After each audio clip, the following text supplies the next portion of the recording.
Final preparations are underway in Pierre tonight for this weekend's Let Freedom Fly International Airshow. It's going to be held at the Pierre Regional Airport, and that is where we find Brian Allen as he kicks off our First Alert team coverage this evening. Brian. Well, hello there, Sam. That's right. The airport in Pierre, a hive of activity tonight as all the final pieces, fall into place for this weekend's scheduled event. So what's on tap? Well, to put it simply, some amazing pilots at the controls of some amazing airplanes. The Pierre Regional Airport, the sound of whirring propellers and the smell of airplane fuel. In the skies above, pilots practicing all sorts of aerial twists and turns. And on the airport grounds, this amazing piece of history. This airplane actually just got restored, and it's coming up on a year old now. Bernie Vasquez is an experienced aviator. This weekend, he'll be at the controls of a World War II era fighter jet that is more than 80 years old. The P-47 was kind of the backbone. It was there before the war started, and it served after. By make and model, this is the P-47 Thunderbolt. To retract the front landing gear, the pilot has to turn a crank in the cockpit 32 times.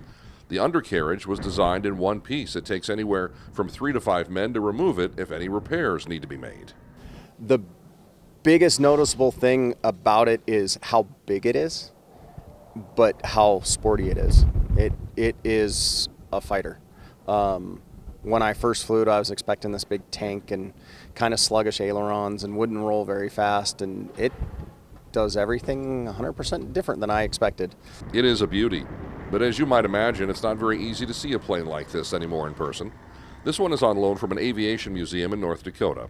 This weekend, however, people will be able to not only see it, but watch what it can do in the skies over central South Dakota. I love to fly this airplane.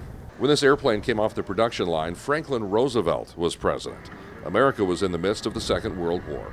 And it was airplanes like this one, a P-47 Thunderbolt, that led the United States to ultimate victory in that conflict. You know, a lot of the pilots that I've been able to talk to here in Pierre say air shows like this one are a real treat because it gives them the opportunity to get behind the controls of these amazing airplanes of history's past, these war horses that helped to win World War II. And they also say that while these airplanes might be old, the stories about them, they never get old. Coming up at 6:30, we're going to tell you about another airplane that's going to be at this show this weekend in Pierre, and its very specific connection to a South Dakota aviation legend. But for now, in Pierre with photojournalist Troy Timmerman, I'm Brian Allen, Dakota News Now.